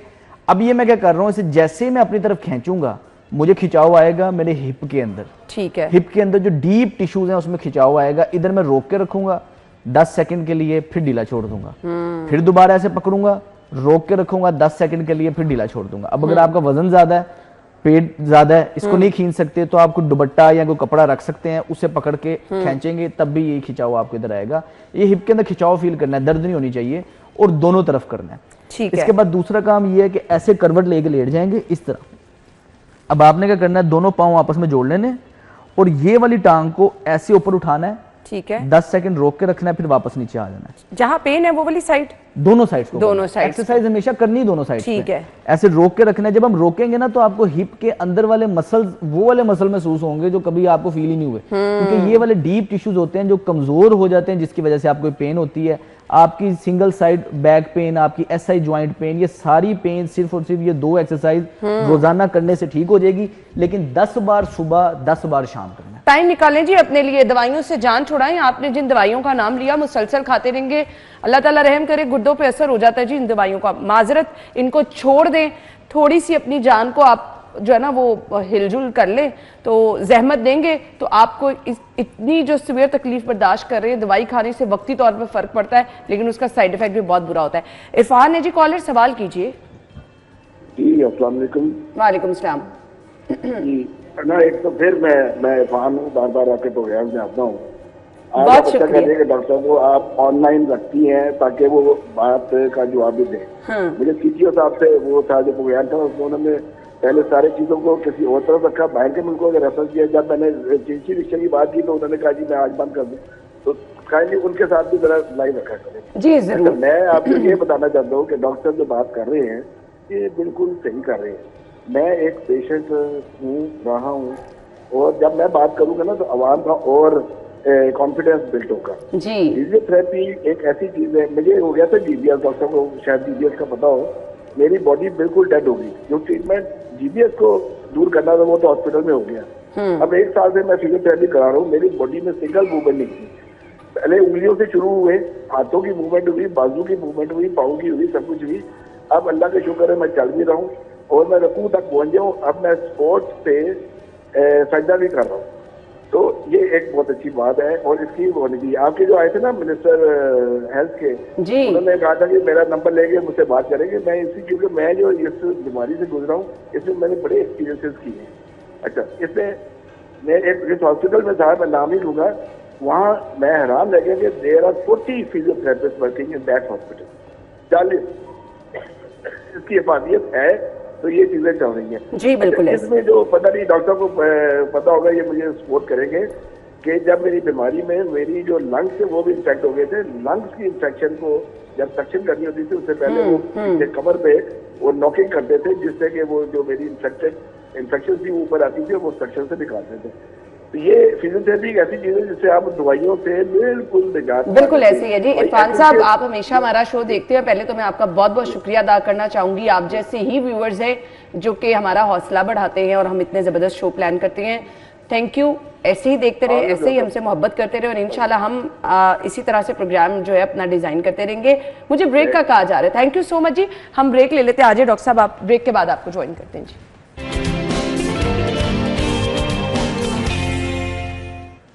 Welcome back once again. Faizan है जी कॉलर हमारे साथ, उनकी तरफ चलेंगे। फैजान साहब सवाल कीजिए। अस्सलाम वालेकुम। वालेकुम सलाम जी। मैं ना कह रहा हूँ, मैं जब काफी देर बैठ के या लेट के सो के उठता हूँ ना, काफी देर बैठ के उठता हूँ, तो मेरी ना कमर की जो लेफ्ट साइड है ना, टेल बोन से ऊपर लेफ्ट साइड पे, ठीक है, एक दर्द निकलती है। 3-4 मिनट के लिए मेरी कमर भी टेढ़ी हो जाती है और मतलब मैं सीधा खड़ा नहीं हो सकता एकदम 3-4 मिनट के लिए। ठीक है। जब 3-4 मिनट गुजरते हैं फिर मैं थोड़ा सा चलता हूँ, नॉर्मल हो जाता है और वहां पे कोई वेन फूल जाती है, कोई वही 2-3 मिनट के लिए। ये जब मैं ज्यादा देर बैठ के उठूँ या सो के स्पेशली उठूँ। If I am not wrong तो ये पहले वाला केस नहीं है, सेम सिमिलर? हाँ, पहले वाला ही केस है, एक्सरसाइजेज वही करेंगे, लेकिन इसके अंदर एक चीज़ उन्होंने ये करनी है, हमारी रीढ़ की हड्डी को अल्लाह पाक ने बनाया इस तरह का होता है कि इसको खुराक तब मिलती है जब हम मूवमेंट करते हैं। हमें डिजाइन ही नहीं किया वो 8-8 10-10 घंटे बैठने के लिए। लेकिन डायलीमा ये है कि ऑफिस जॉब में जितने भी लोग हैं उन्हें कम से कम 10-10 15-15 घंटे, बाकायदा तौर पे मैं पेशेंट आते हैं बताते हैं कि हम 16-16 घंटे बैठते हैं। अच्छा। ऑफिस में भी बैठते हैं, घर में आके स्क्रीन पे भी बैठते हैं, जिसकी वजह से हमारी रीढ़ की हड्डी को डिजाइन ही नहीं किया, खुराक नहीं मिलती, कमजोरी आ जाती है। तो एक तो अपनी आदत ये बनाएं कि आपने मोबाइल पे अलार्म लगा के रखना है, हर घंटे के बाद अलार्म एक्टिवेट होगा, और हर घंटे के बाद आप अपनी चेयर से उठ के हल्का फुल्का ऐसे कमर को हिलाएंगे हर घंटे के बाद। इससे ये है कि रीढ़ की हड्डी हल्की हल्की नरम होती है, मूवमेंट आती है। मर्दों खवातीन हर किसी ये जेंडर फ्री है, कोई भी कर सकता है। दूसरे नंबर एज लिमिट आपने, अगर आपका बैठ के करने वाला काम है ना, तो ये आप पे फर्ज है, लाजमी करें। दूसरे नंबर पे कोशिश करें कि हर घंटे के बाद जब आपने ये एक्टिविटी की 10 सेकंड लगेंगे हार्डली, इसके बाद आपने 1 गिलास पानी का लाजमी पी लेना है। आपने अपने वर्क स्टेशन के अंदर 8 गिलास पानी पूरे करने हैं। एक तो हर घंटे बाद आप अलार्म लगा के उठ रहे हैं, दूसरा जब आप 8 गिलास पानी पिएंगे तो इससे डिस्क हाइड्रेट रहेगी, मसल नरम रहेंगे, कार्टिलेज नरम रहेगा, और आपको बार बार पेशाब आएगा, तो वो पेशाब के लिए भी आपको उठ के जाना पड़ेगा, जिससे हमारा लगातार जब भी हम बैठते हैं ना, थोड़ी देर आप ऐसे बैठ सकती हैं, लेकिन जैसे आपका ध्यान इधर उधर होगा ऑटोमेटिकली आप इस तरह हो जाएंगे। ऐसे ही है, क्योंकि पोस्चर हमारे कॉन्शियस कंट्रोल में नहीं है। एग्जैक्टली। इसलिए थोड़ी थोड़ी देर बाद उठना चलना ये आपके लिए बहुत ज्यादा फायदेमंद, आपके लिए बहुत ज्यादा फायदेमंद है जी। आपको फायदा पानी वाला आपने बड़ा जबरदस्त बताया कि जी पानी का इस्तेमाल वर्क प्लेस से सर्दियां ना हम कम कर देते हैं, तो ये मत समझें कि वो स्किन के लिए अच्छा है, आपके लिए अच्छा है। अब बहुत जबरदस्त उन्होंने चीज बताई है कि ये चीजें आपकी ये जो पेन रिलीफ है इसमें भी हेल्प करती हैं। हमारे साथ जी कॉलर हैं मोहम्मद असलम, सवाल कीजिए। अच्छा सर जी, मेरा ना 3 साल पहले एक्सीडेंट हो गया था, तो वो ना टांग जो मेरा शिकंजा लगा था वो सीधी रह गई है, अब कच्ची नहीं हो रही, सिर्फ 2 इंच जो है ना ऐसे हरकत करती है ऊपर को, बस इससे ज्यादा कच्ची नहीं होती। अच्छा, मैं सवाल समझा नहीं, दोबारा से आप सवाल कर लें जी। मेरा सर जी एक्सीडेंट हुआ था 3 साल पहले, शिकंजा लगा था 6-7 माह लगा रहा। ठीक है, ठीक, तो फिर वो शिकंजा उतारा, तो फिर मेरा ना चूल्हे का मसला भी बना गया था, वो भी नया डलाया आर्टिफिशियल। तो जो मेरा घुटना है ना वो कच्चा नहीं होता है, टांग कच्ची नहीं होती है, सीधी रहती है। हाँ, बेंड नहीं होता, यूं नहीं होती ना। हाँ जी, बेंड नहीं होता, सिर्फ 2 इंच ऊपर होता है। हाँ जी। आपने इसके लिए कोई फिजियोथेरापी वगैरह करवाई है? ये फिजियोथेरापी बस वर्जश से बताई थी, बस करते रहते हैं, तो उससे कोई इतना ज्यादा फर्क नहीं पड़ा है। अच्छा ना, इसमें ना 2 किस्म की चीजें होती हैं। एक तो ये है कि फिजियोथेरेपिस्ट अक्सर जब भी हम गवर्नमेंट हॉस्पिटल्स वगैरह में जाते हैं, रश जब ज्यादा होता है तो फिजियोथेरेपिस्ट बस आपको वर्जिशें बता देता है, वर्जिशें घर में करें, घर में कर लें। घर में करने वाली वर्जिशों की बहुत इंपॉर्टेंस है। लेकिन जब इस तरह का केस होगा ना, शिकंजा लगा था, घुटना बेंड नहीं होता, इस तरह नहीं हो रही, बेंड नहीं हो रही, अब इसमें मैनुअल थेरेपी की जरूरत है। फिजियोथेरेपिस्ट कुछ मोडेलिटीज को इस्तेमाल करके करेगा, और ये 1-2 दिन में नहीं होगा, इसमें एक बाकायदा तौर पे एक लंबा टाइम लगता है। और इनको चाहिए ये कि घर के पास किसी क्लिनिक में रेगुलर बेस पे जाएं और प्रॉपर सेशन लें। वो फिजियो की कंडीशन के मुताबिक आहिस्ता आहिस्ता इसको बेंड करेगा, फ्लेक्सिबिलिटी दोबारा से बहाल करेगा। लेकिन अगर ये यही वो जो घर वाली वर्जिशें वही करते रहेंगे, उससे तो अभी इनकी टांग बेंड ही नहीं हो रही, तो वो बेंडिंग तो नहीं आएगी, थोड़ी बहुत फर्क पड़ सकता है, लेकिन थोड़ा सा इनका ना केस थोड़ा रेयर है, तो इनको जाना चाहिए प्रॉपर फिजियोथेरेपिस्ट के पास, सेशंस लेने चाहिए।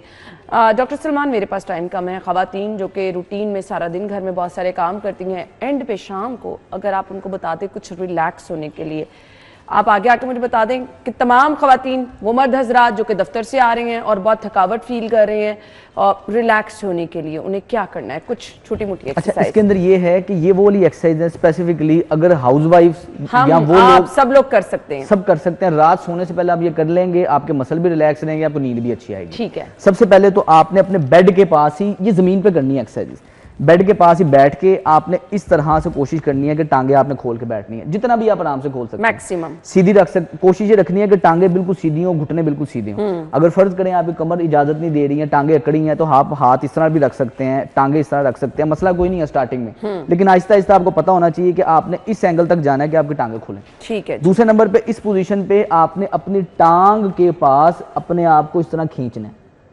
अच्छा, इससे हो ये रहा है कि आपकी टांग के नीचे वाले हिस्से में सारा खिंचाव आ रहा है, आपकी कमर में खिंचाव आ रहा है, और इस बेंडिंग की मूवमेंट से सिर्फ और सिर्फ रोजाना रात 1 मिनट के लिए आपने करना है।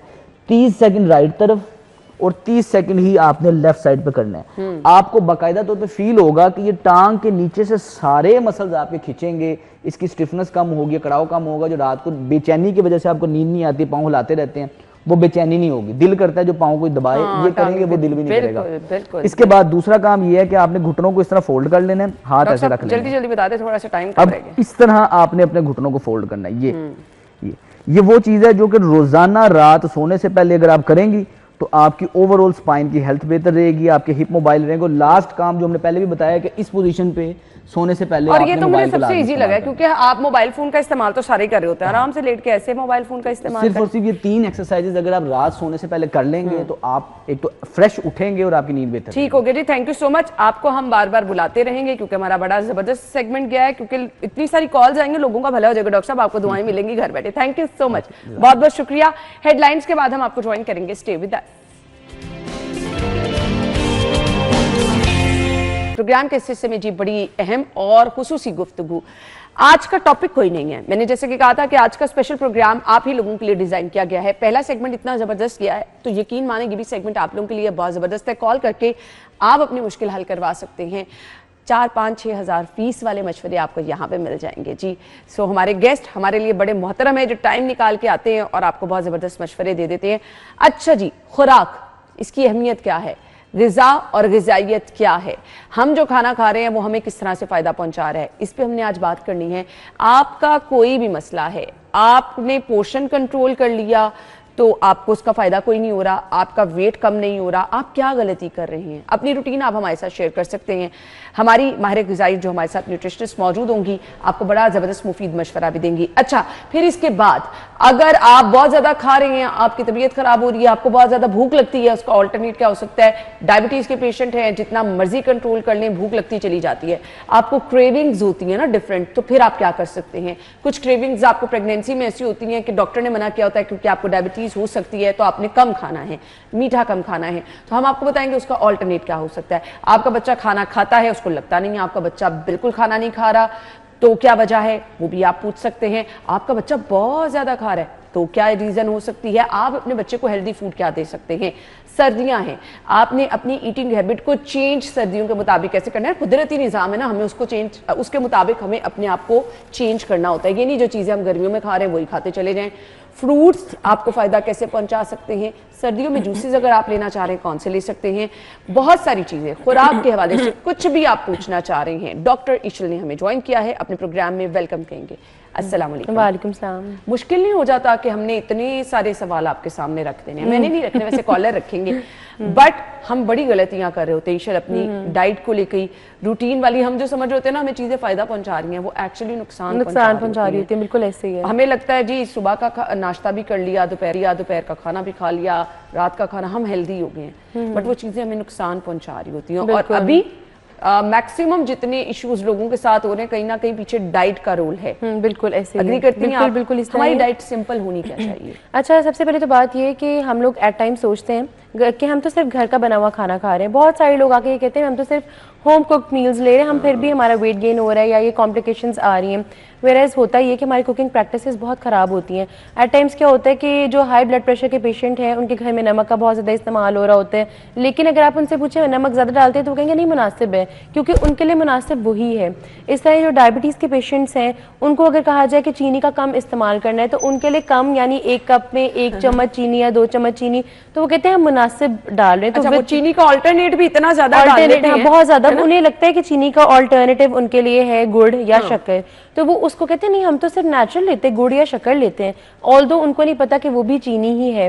तो जब आप डिग इन करते हैं ना उनकी जब रिपोर्ट्स में, तो मुनासिब का वर्ड या मॉडरेशन का वर्ड हर किसी के लिए डिफरेंट होता है। तो जब हम उनसे पूछते हैं तो फिर वो हमें रियल पिक्चर पता लगती है कि अच्छा ये तो इतना ज़्यादा कंज्यूम करें इसीलिए इनके लेवल्स कंट्रोल नहीं है। इसीलिए जो मॉडरेशन एक वर्ड है ना, मुनासिब मिकदार वर्ड है, हर किसी का फ़र्क है, उसको आप लाजमी दिखा करें कि कितने चम्मच आपकी रिक्वायरमेंट है, कितने ग्राम्स आपकी रिक्वायरमेंट है, उसके अकॉर्डिंगली खाना चाहिए।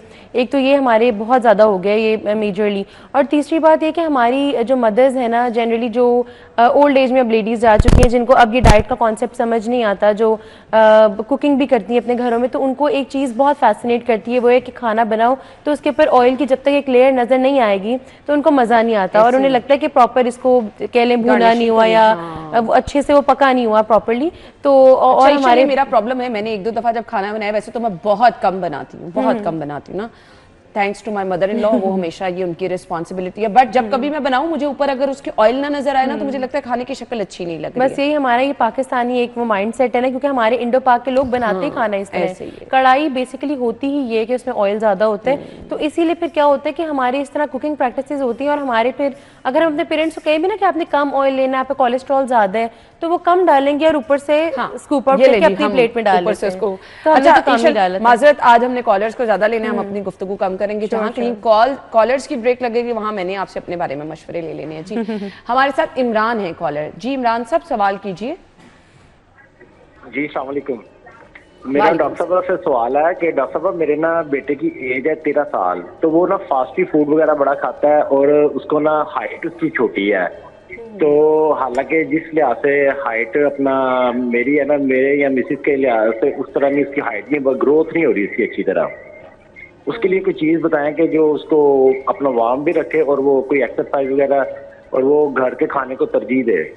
बिल्कुल ठीक है जी। अच्छा बिल्कुल इस तरह जब फास्ट फूड आप खा रहे होते हैं ना, तो एट टाइम्स क्या होता है कि हमारा वेट गेन हो जाता है, और जब वेट बहुत एक्सेसिवली गेन हो जाता है एट टाइम्स हाइट सीज हो जाती है। जो भी लोग मॉडरेशन में खा रहे होते हैं ना, या जो बच्चे जो बहुत कम खा रहे हैं या जो बहुत ज़्यादा खा रहे हैं, दोनों केसेस में हाइट आपके हिंडर हो सकती है। हाइट की ग्रोथ एक जेनेटिक फैक्टर है, आपके जीन्स में है। अगर आप माँ बाप लंबे हैं और फैमिली में कोई इस तरह का है जैसा दादा नाना, उनकी हाइट छोटी है, तो हो सकता है कि उसके जेनेटिक्स वहाँ से आ जाएं, हो सकता है वो वहाँ से टेक ओवर कर ले उन चीज़ों को। लेकिन ये ज़रूर है डाइट का बहुत ज़्यादा रोल होता है उसमें। आपको सबसे इंपॉर्टेंट ये है कि आप देख लें कि ओवर न्यूट्रिशन ना हो जाए या अंडर न्यूट्रिशन ना हो जाए। 13 साल का है तो उसके पास अभी भी टाइम है हाइट की ग्रोथ के लिए। जनरली जो मेल्स होते हैं उनकी हाइट की ग्रोथ लेट हो रही होती है, फीमेल्स में जल्दी हो जाती है या गर्ल्स में जल्दी हो जाती है। तो इसमें फास्ट फूड अगर ज़्यादा खा रहे हैं तो आई एज्यूम वेट भी ज़्यादा होगा मोस्ट प्रॉब्ली।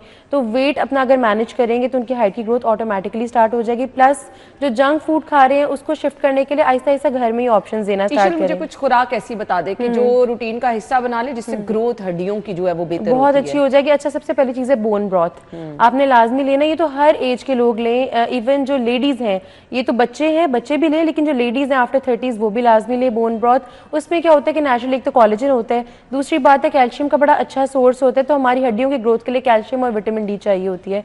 दूसरी बात है नट्स जो है बहुत इंपॉर्टेंट है, अपनी डाइट में नट्स को इनकॉर्पोरेट कर लें, जिसमें काजू बादाम पिस्ता इवन अखरोट हो सकते हैं, कोई भी नट्स हैं, इंजीर अपनी डाइट में शामिल कर लें। आप कोशिश करें कि जो दिन में 2 स्नैक्स हैं उसमें नट्स लाजमी इनकॉर्पोरेट करें, स्पेशली जो बच्चे जिनकी हाइट की ग्रोथ नहीं हो रही, बजाय ऐसे कि उन्हें डिफरेंट पाउडर्स लेके दें या इस तरह हाइट ग्रोथ पाउडर्स भी मिलते हैं, आप खुद भी बना सकते हैं, अच्छे होते हैं वो, लेकिन अगर उसके बजाय आप नट्स खा ले तो वो दैट्स द सेम थिंग, आप वो कंज्यूम करें, उससे आपकी हाइट की ग्रोथ बहुत अच्छी हो जाएगी। और ये जब बैलेंस्ड मील्स होंगे ना तो खुद ही रियलाइज होगा कि बहुत ज़्यादा। दूसरी चीज़ है फिजिकल एक्टिविटी, जो लोग फिजिकल एक्टिविटी नहीं करते, वो आपने देखा होगा बच्चे सारे काउच पोटेटोज बन गए हैं, बिल्कुल बैठ के उन्होंने सिर्फ स्क्रीन यूज़ करनी है, फ़ोन यूज़ करने, आउटडोर प्ले खत्म हो गया, एक्टिविटीज़ खत्म हो गई है। इसकी वजह से भी ये सब चीज़ों में सीज आ रहा है, बिकॉज जब फिजिकल एक्सर्शन होगी तो हर चीज़ मेटाबॉलिक रेट भी प्रॉपर होगा, तब भूख भी लगेगी सही से, तब फिर जो घर पे चीज़ होगी वही, जब भूख लगती है तो जो सामने चीज़ आती है आपको वो भी एपेटाइजिंग लगती है। तो ये चीज़ें बहुत मैटर करती हैं, सब अपनी डाइट में चेंजेस। ठीक है अली हैं जी हमारे साथ कॉलर, आप कॉल करके सभी लोगों के लिए आज की टेलीफोन लाइन हमारी ओपन है जी, आप सवाल कर सकते हैं। अली साहब क्या सवाल करेंगे आप? जी अली आपको आवाज आ रही है तो सवाल कीजिए। मेरे बेटे को भूख बहुत कम लगती है। सॉरी मेरे अस्सलाम वालेकुम। वालेकुम सलाम जी। काइंडली अगर आप टीवी की आवाज सुनने चले जाएंगे तो हमारे लिए बड़ा प्रॉब्लम हो जाएगा। माजरत के साथ जल्दी से सवाल कीजिए। मेरे बेटे को ना भूख बहुत कम लगती है, 16 ईयर्स का। इसके अलावा कोई इशू? नहीं बस थैंक यू सो मच जी। भूख बहुत कम लगती है। भूख बहुत कम लगती है, उसके एक तो फैक्टर ये भी हो सकता है, अगेन सेडेंट्री लाइफस्टाइल बहुत बड़ा फैक्टर है। दूसरी बात है जिनको भूख कम लगती है उनको फ्रूट ज़्यादा खाने चाहिए, स्पेशली अगर आप खाना खाने बैठे हैं उससे आधा घंटे पहले अगर आप अमरूद खा लेते हैं या एप्पल खा लेते हैं खाली पेट में, मतलब ये नहीं कि सुबह उठते साथ ही first thing in the morning, सुबह आप उठे हैं, आपने पानी पिया है या आपने नॉर्मल जो थोड़ा बहुत नाश्ता किया, उसके बाद अगर आप फ्रूट खा लेते हैं तो उससे आपका मेटाबॉलिज्म बहुत फास्ट होगा। स्पेशली अमरूद खाएंगे, एप्पल खाएंगे या इस तरह का कोई भी जो है फ्रूट्स खा लें। आप उसमें कोशिश करें कि ऊपर सॉल्ट ना ऐड करें, आप उसमें शुगर ना ऐड करें। ये सब चीज़ें आपकी भूख को बहुत ज़्यादा बढ़ाएंगी। तो अगर आपको भूख नहीं लगती, फ्रूट्स का इस्तेमाल करें, आपके डाइजेशन को बहुत प्रॉपर करें। एक तो बाउल मूवमेंट्स अच्छी होंगी। अक्सर लोगों को भूख नहीं लगती क्योंकि उन्हें कॉन्स्टिपेशन ज़्यादा हुई होती है और उन्हें फील नहीं होता कि हमारी इतनी रूटीन बन गई होती है, तो उन्हें फील नहीं हो रहा होता, तो उसमें कॉन्स्टिपेशन के इश्यूज भी केटर हो जाएंगे। प्लस जितनी ज़्यादा डेफिकेशन होगी उतनी ज़्यादा अर्ज फील होती है। और तीसरी बात यह है कि अगर आप थोड़े थोड़े पोर्शन, अगर आप फॉर एग्जांपल आधी रोटी खा रहे हैं तो उसमें आप 1/4 रोटी का और एडिशन कर दें, यानी कि 3/4 रोटी खा लें, एक रोटी का 3/4 हिस्सा वो खाना स्टार्ट कर दें। फिर उसके बाद एक हफ्ते के बाद आप एक रोटी स्टार्ट कर दें। इस तरह करके आहिस्ता आहिस्ता आप खुद बढ़ा सकते हैं। इससे भी भूख बढ़ती है, बिकॉज हमारा स्टमक एक बैलून की तरह है। जब उसमें आप जितनी फूड की उसको आदत डालेंगी, उसी में उसकी आपकी सैटिस्फैक्शन लेवल रीच कर जाएगा। आप इतना खाते हैं तो इतने में हो जाएगा रीच। अगर आप एक रोटी फॉर एग्जाम्पल खाते हैं तो आपकी एक रोटी की ही भूख रहेगी। अगर आप उसको 3 रोटियों पे शिफ्ट, जो 3 रोटियां खाते हैं उनको 3 रोटियों की भूख लगती है। ऑल्दो सब ह्यूमन बॉडी सेम वेट होगा, सेम एज होगी, तो उसमें ये कि आपका बहुत इंपॉर्टेंट है आहिस्ता आहिस्ता अपनी फूड की इंटेक बढ़ाएं, लेकिन उसको बड़ा स्ट्रेटेजिकली बढ़ाएं। एक फ्रूट्स इनकॉर्पोरेट करें। सेकंड, आप थोड़ा थोड़ा करके पोर्शन बढ़ाना स्टार्ट कर दें। अगर आप एक चिकन पीस लेते हैं 1.5 से स्टार्ट करें। अगर आप जो है, और दूसरी बात ये कि इन जो लोग भूख कम लगती है उन्हें खाने से पहले रिकमेंडेड नहीं होता कि बहुत ज़्यादा पानी पी लें, बिकॉज पानी पी के वो अपने आप को फिलअप कर लेते हैं। उन्हें चाहिए कि थोड़ा सा पानी लें, क्योंकि सुन्नत भी है कि पहले पीना है तो आप 1 सिप पानी के साथ स्टार्ट कर दें एंड देन खाना खाएं। पहले फ्लूइड्स लेंगे तो आपको भूख नहीं लगेगी। भूख नहीं लगेगी जी। आपके लिए मशवरा हो गया। फातिमा है जी हमारे साथ।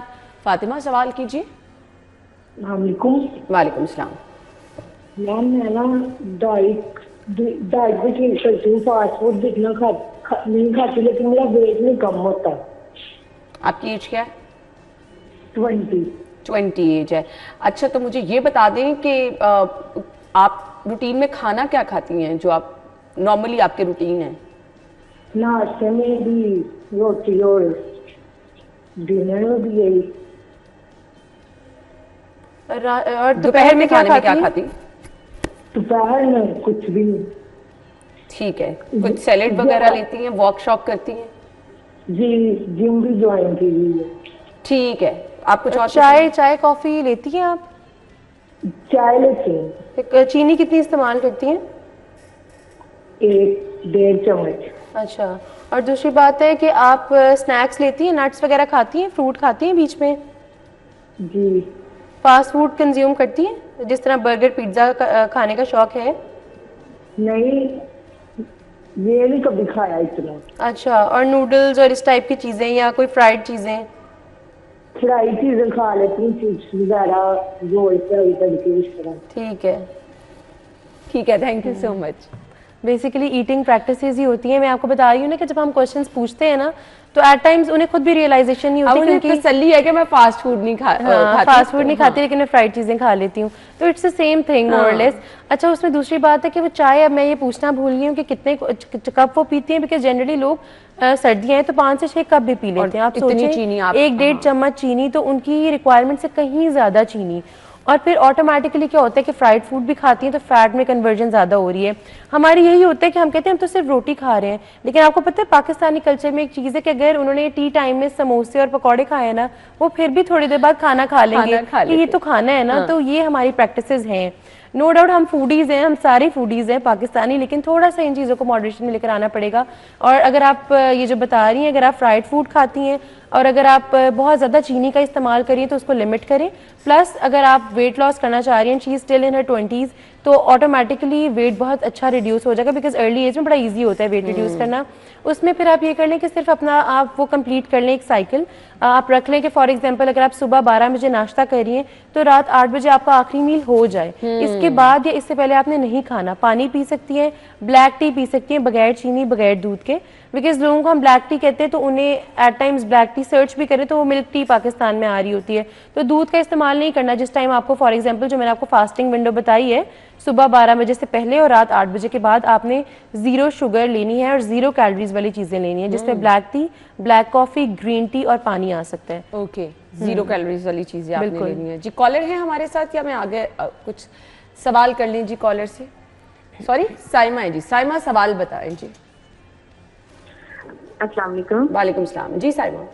जी मेरा बेटा है 16 साल का अभी रहा, तो इतना वो खाना बहुत खाता है, सुबह नाश्ता तकरीबन 3-4 पराठे खाता है और उसका वजन तकरीबन 80 किलो से भी ज्यादा है, तो उसे भूख बहुत लगती है। एज क्या बताइए? और एज 16 साल। 16 साल में 80 केजी वेट। हाइट ज्यादा है? हाइट क्या है? हाइट भी नॉर्मल है, बस ये है कि वेट ज्यादा है, वजन भी ज्यादा है। नॉर्मल कितनी? एट टाइम्स आपको हाइट का पता है उनकी क्या है? हाइट उसकी तकरीबन है 5 फुट है। 5 फुट 16 साल के हिसाब से? तो फिर हाँ तो जी, अच्छा ठीक है। हाँ जी। अच्छा इसके अलावा कुछ ईशल आप कुछ पूछना चाहेंगे? बिल्कुल नहीं, मुझे आइडिया हो गया। खाने शाने में क्या खाते हैं जरा ये बेसिकली आपने बताया 4 स्लाइसेस ऑफ ब्रेड लेते हैं ना पर डे?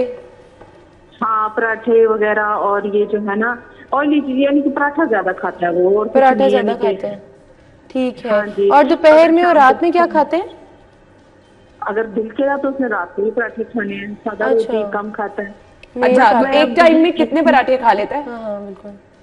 एक टाइम में वो खा लेता है तकरीबन 2 या 3 तो मस्त है। और पराठे फिल्ड होते हैं, यानी आलू वाले या कोई चिकन वाले पराठे होते हैं या प्लेन होते हैं? हाँ प्लेन भी होते हैं, ज्यादातर प्लेन होते हैं। किस चीज के साथ खाते हैं? दही वगैरह के साथ खाता है। तो सालन के साथ ये है। हाँ और अच्छा फिर पता क्या, इसको ना एक चेहरे पे हल्के हल्के से क्या है चेहरे पे? ये चेहरे पे दाने हैं, ऑयली स्किन है इसकी। हाँ वो डेफिनेटली वो ऑयली फूड की वजह से है। और आप पराठे किस चीज में बना के दे रही हैं? धूप में जब ये जाता है ना तो इस तरह सुइयां भी चुपकी जिसम में, और ना फिर बुखार शुरू हो जाती है। अब मुझे ज्यादा मसला हो रहा, मैंने कम किए हैं वैसे तो इसके पराठे, लेकिन फिर भी खाता तो है ना, मना नहीं होता। ठीक है थैंक यू सो मच जी। आपको बताते क्या करना है जी। अच्छा यहाँ पे तो ओवर ईटिंग एक फैक्टर है, ओवर ईटिंग फैक्टर पता चल रहा है 2-3 बिल्कुल। अगर आप एक टाइम पे 2-3 पराठे खा रहे हैं, और ऑब्वियसली हमारे पाकिस्तान में जो पराठे स्पेशली बहुत बड़े साइज के होते हैं, बलों वाले होते हैं, तो उसके अंदर भी ऑयल है, उसके बाहर भी ऑयल है। इनको सिर्फ स्टार्ट में ये बता दें कि 80 केजी वेट अगर इस एज में है तो आगे जाके कितनी बहुत ज्यादा। अच्छा इनका 80 केजी वेट जो है वेट है, इसी वजह से इनकी हाइट कम है। आपने देखा 5 फीट हाइट तो बहुत कम है फॉर अ 16 ईयर ओल्ड। आप इनकी हाइट थोड़ी और होनी चाहिए, और अब इनके पास टाइम है, थोड़ा सा टाइम होता है, इतने से क्वेश्चन में अब इन्होंने अपनी हाइट की भी ग्रोथ करनी है। और लड़कों में मैंने ये बहुत ज्यादा फैक्टर देखा है कि हाइट्स बहुत कम होने लग गई हैं, और उसकी वजह ये भी है या तो अंडर न्यूट्रिशन या ओवर न्यूट्रिशन। लड़कियां जनरली अब फिर भी थोड़ी सी हाइट्स उनकी हैं, बिकॉज मे बी वो अब कॉन्शियस हो गई हैं या कुछ भी फैक्टर है, डाइट कॉन्शियस हो गई है। लेकिन ये मैंने चीजें देखी। और दूसरी बात है जो ये जिक्र कर रही है कि बहुत ज्यादा ईटिंग पैटर्न है, ऑब्वियसली जिस इंसान की या जिस बच्चे की आदत है वो स्टार्टिंग से ही पराठे बेस्ड डाइट ले रहे हैं, और इस तरह उनको हम स्टार्टिंग में नहीं कह सकते आप बिल्कुल ही ड्राई रोटी पे आ जाए, या इस तरह आहिस्ता आहिस्ता अगेन इसको भी कम करना। आपने बताया कि एक टाइम पे 2 या 3 पराठे खा रहे हैं, तो उसको कम करना शुरू एग्जैक्टली एक पाबंद कर दें कि आपने पराठा लेकिन आप डायरेक्टली इस तरह नहीं करेंगे कि अगर 3 पराठे खा रहे हैं तो आप 1 पे लें या आधे पे लें, आप पहले 2 पे लाएंगी। आहिस्ता आहिस्ता करें, पहले हफ्ते आप 2 दें, उसको थोड़ा सा सर में दर्द भी होगी, ये सिम्टम्स माइंड में रखें, थोड़ी सी सर में दर्द हो सकती है। फिर उसके अलावा ये भी हो सकता है कि वो उसे फील हो कि मैं एनर्जी नहीं मुझ में इतनी है। तो दूसरी बात है मल्टीविटामिन्स का भी फिर इसके सिचुएशन में इस्तेमाल करें, बिकॉज इतनी ज्यादा जब डाइट पे डिपेंडेंसी है आहिस्ता आहिस्ता उसको कम करना होता है। थर्ड थिंग, आपने उसको सुबह उठते ही first thing in the morning chia seeds देने, और इस केस में आई वुड रिकमेंड कि आप 2 टेबलस्पून जो है वो डिप करके रखें पानी में। उसमें थोड़ा सा आप कोई भी जो है शुगर फ्री सिरप डाल दें, उसके अंदर डिफरेंट नेम से आते हैं मार्केट में, वो डाल के उसको कंज्यूम करवा दें। फिर उसके बाद उसको आधे घंटे बाद नाश्ता दें।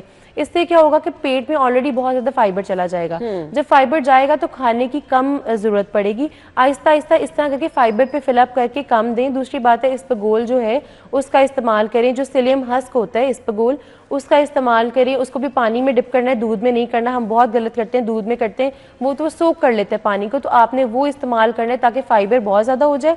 और दूसरी बात है जो पराठे या जो भी चीज़ आप बना रही हैं आप सडनली रोटी पे शिफ्ट नहीं करेंगी।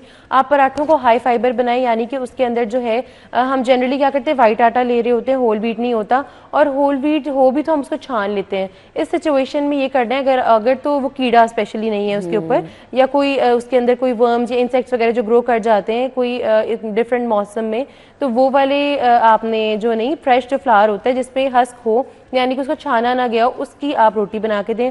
और प्रेफर करें कि जौ और बाजरे का आटा मिक्स करके दें। तो यानी आप 3 ले लें प्रोपोर्शंस, 1 पोर्शन आपने जौ का आटा, 1 पोर्शन बाजरा and 1 portion whole wheat flour. इससे फाइबर बहुत ज़्यादा हो जाएगा, इससे भूख कम लगेगी और जल्दी फीलिंग ऑफ फुलनेस आ जाएगी। और पहले आप पराठा जो है उसके अंदर ऑयल ना डालें, सिर्फ आउटर लेयर पे पकाने के बाद थोड़ा थोड़ा ऑयल डालें, ताकि वो साइकोलॉजिकली भी एक होता है कि ये एपेटाइजिंग लग रहा है और भूख उस तरह नहीं, वो पता होता है पराठा ही खाया जा रहा है। और आहिस्ता आहिस्ता पराठों की क्वांटिटी कम करें, फाइबर बहुत ज़्यादा बढ़ा दें। दूसरी बात है कि आप 3 मील्स पे उन्हें ले आएँ, और जो रात के टाइम में इतना हैवी मील ना दें, बिकॉज रात को बच्चे लेट खा के फिर क्या करते हैं, सो जाते हैं और उस टाइम फैट मेटाबोलाइज नहीं होता। सुबह जो है अगर आप कह लें फजर का वक्त, जिस तरह डॉन एंड डस्ट का टाइम होता है, सूरज का तुलू और गरूब होने का जो टाइम होता है, उस टाइम पे खाना खाएं तो मेटाबॉलिक रेट बहुत फास्ट होता है, तो उसमें वेट लॉस के चांसेस होते हैं। इसीलिए इस सिचुएशन में भी मैं यही कहूँगी, दो ही स्टिल 16, लेकिन अब हाइट का ग्रोथ का बहुत टाइम है और अब थोड़े टाइम के बाद हाइट की ग्रोथ शायद सीज भी हो जाए, तो इसीलिए इंटरमिटेंट फास्टिंग स्टार्ट कर लें। अगेन वही वाली रेशो आप रखें, 12 बजे आप खाना स्टार्ट करें, 8 बजे तक डाइट बिल्कुल आप खाना बंद कर दें, और बेशक आप उसमें पराठे ही दे दें, 2 दफ़ा एक पराठा दे दें, और हाई फाइबर दें जिसका मैंने मेंशन किया, तो वेट ऑटोमेटिकली कम होगा, हाइट की भी ग्रोथ होगी, और जो 80 kgs है वो तो ऑब्वियसली बहुत ज़्यादा श्रिंक हो जाएगा। चलें जी, आपको हमने बेहतरीन मशवरा दे दिया है। ये थोड़ा सा तो आपको एफर्ट करनी पड़ेगी, बट इससे आपको रिजल्ट बहुत अच्छा मिलेगा। थैंक यू सो मच ईशल, आपके टाइम का बहुत बहुत शुक्रिया। मुझे ब्रेक का कहा जा रहा है जी नाज़रीन, ब्रेक ले लेते हैं, ब्रेक के बाद आपको ज्वाइन करेंगे, stay with us.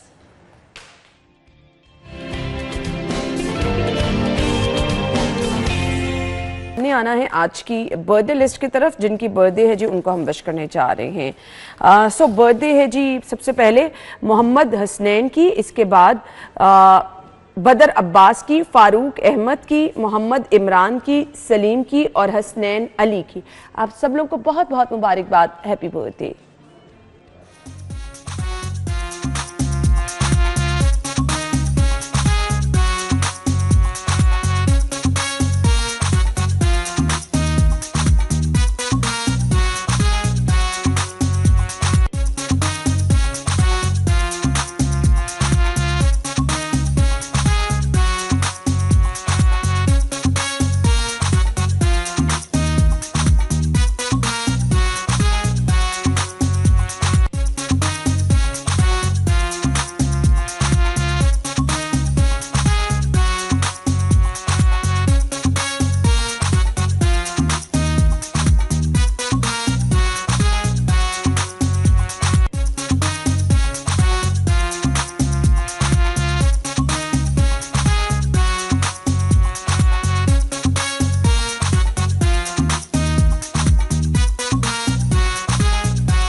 Happy birthday once again जी। अगर आपकी सालगिरह है कल, तो हम आपकी सालगिरह को भी स्पेशल बनाएंगे, हमें अपनी पिक्चर भेज दें, प्रोग्राम का हिस्सा बन जाएं। अभी बताएंगे मौसम की सूरत हाल टुडेज वेदर में।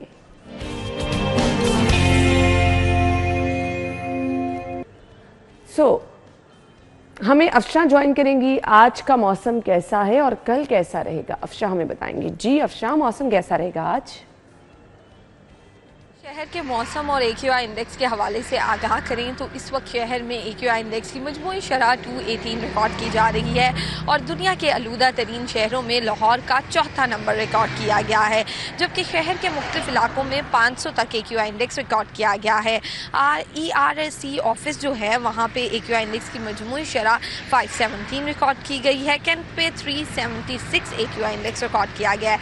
DHA फेज 6 में AQI इंडेक्स की मजमूई शरह 326 रिकॉर्ड की गई है, जबकि बरकी रोड पे 293 और बेरिया रोड पे 175 AQI इंडेक्स रिकॉर्ड किया जा रहा है। शहरियों को फ़िज़ाई आलूदगी से बचने के लिए मास्क का इस्तेमाल लाजमी करार दिया गया है और सुबह के वक्त वर्जिश करनी हो या वॉक करनी हो तो शहरियों को कहा जा रहा है कि इंडोर रहें, घर के अंदर रहें और इंडोर रह के जितनी वर्जिश कर सकते हैं, वॉक कर सकते हैं वो करें।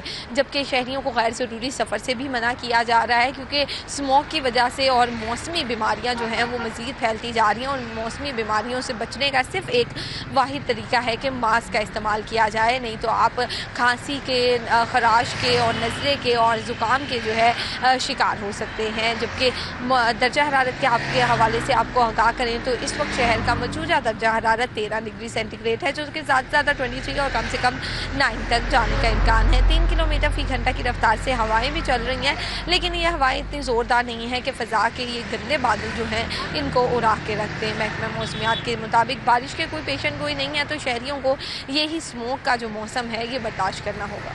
बहुत बहुत शुक्रिया जी। हमारे साथ हमारी रिपोर्टर मौजूद थी अफशा, मौसम की सूरत हाल बता रही थी। ब्रेक के बाद आपको दोबारा से ज्वाइन करेंगे। स्टे विद अस।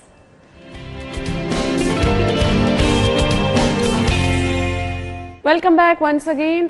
मैंने कहा था जी आपके लिए आज फुल पैकेज है, तो आपने स्क्रीन से इधर उधर नहीं होना और सिटी 42 से इधर उधर नहीं होना। तो हम अब नेक्स्ट सेगमेंट की तरफ चल रहे हैं। योगा की अहमियत क्या है आपको तंदुरुस्त रखने में, आपको एक्टिव रखने में, आपको फोकस्ड रखने में। हमारे बहुत सारे काम, इवन स्टूडेंट्स, बहुत सारे काम इसलिए नहीं टाइम पर हो पाते, इसलिए हम अच्छे तरीके से परफॉर्म नहीं कर सकते क्योंकि हम फोकस्ड नहीं रह पाते। होता क्या है, मुझे समटाइम काम करते करते कुछ और कर रही होती हूँ, जहन में कुछ और आ जाता है, तो वो जब मल्टीपल चीज़ें जुड़ जाती हैं ना, तो आप एक भी काम अच्छे तरीके से नहीं कर सकते।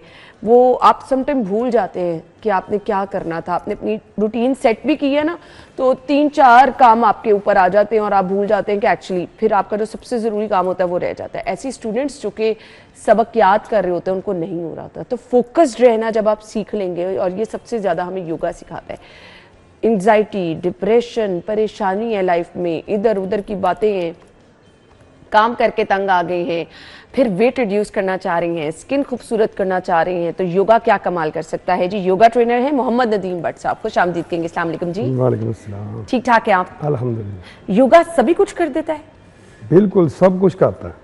अच्छा, सभी कुछ। मुझे ये बता दें, मैं सबसे पहले वो लोग जो कि डिप्रेशन का शिकार रहते हैं, परेशान रहते हैं, उनके लिए बिल्कुल एक आसान सा हल है, बिल्कुल ही आसान।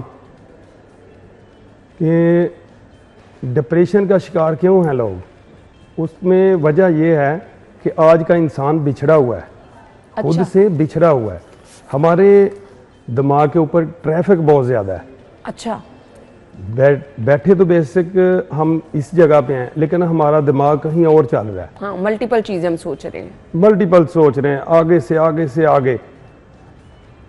तो हमारा नर्वस सिस्टम जो है ना, वो बहुत तेज़ी के साथ चल रहा है।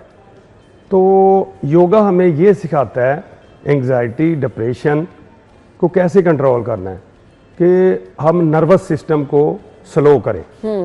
स्लो कैसे करेंगे, इसके लिए लोग कहते हैं पता नहीं क्या करना पड़ेगा, दवाइयाँ खानी पड़ेंगी, बड़ी एक्सरसाइज करनी पड़ेगी। इसके लिए योगा हमें ब्रीदिंग की बेहतरीन टेक्निक सिखाता है। वो कैसे कि यानी कि हम ब्रीद, सांस के ऊपर हमारा कंट्रोल नहीं है। सांस के ऊपर कंट्रोल कैसे होगा कि जैसे आप योगा में हमारी तरफ आएंगे, पार्कों में आएंगे, तो सांस के ऊपर कंट्रोल कैसे करना है कि हम सांस लेते हैं यहाँ से अपर वोन से, लोअर लोब से नहीं लेते, यानी कि 1, 2 और 3 हम सांस यहाँ से लेते हैं जी। उसको कैसे करना है, अगर गहरी लंबी हम सांस लेते हैं कि 4 सेकंड में सांस को, मुंह को बंद किया, कमर को सीधा रखते हुए, शोल्डर को डाउन रखते हुए, ये ज्ञान मुद्रा, ये दोनों टिप्स को आपस में मिलाएंगे। इसको क्या बोलते हैं? इसको ज्ञान मुद्रा बोलते हैं। ये हाथों की टिप्स हैं, ठीक है, जिसका हमारे जितने भी जिस्म के अंदर ऑर्गन्स हैं उनके साथ इसका कनेक्शन है। यानी कि ये इधर उधर की बात नहीं है, ये किताबों में है। ठीक है, इनको जोर से नहीं, हल्का सा इसको ऐसे पुश करना है, गहरी लंबी सांस लेनी है, हम क्या करते हैं, सांस लेते हैं, हमारा पेट अंदर को जाता है, सांस छोड़ते हैं, पेट बाहर को निकलता है। यही गलत तरीका है। अच्छा। इसका असल तरीका क्या है? सबसे पहले योगा में कोई भी नया स्टूडेंट आता है हमारे पास, हम उसको सबसे पहले सांस की टेक्निक समझाते हैं कि सांस लेना कैसे है। सांस के ऊपर तभी आप कंट्रोल करेंगे कि जब आप उसकी तरतीब सीधी करेंगे। प्रॉपर वे दोनों हाथों को ऐसे रखा अपने घुटनों के ऊपर, चेयर के ऊपर भी बैठकर कर सकते हैं। ये पहला पॉइंट है। देखेंगे आप 5 मिनट के बाद सारा डिप्रेशन दूर। गहरी लंबी सांस हम लेंगे, पेट में हवा को भर के थोड़ी देर होल्ड और स्लोली एक्सेल।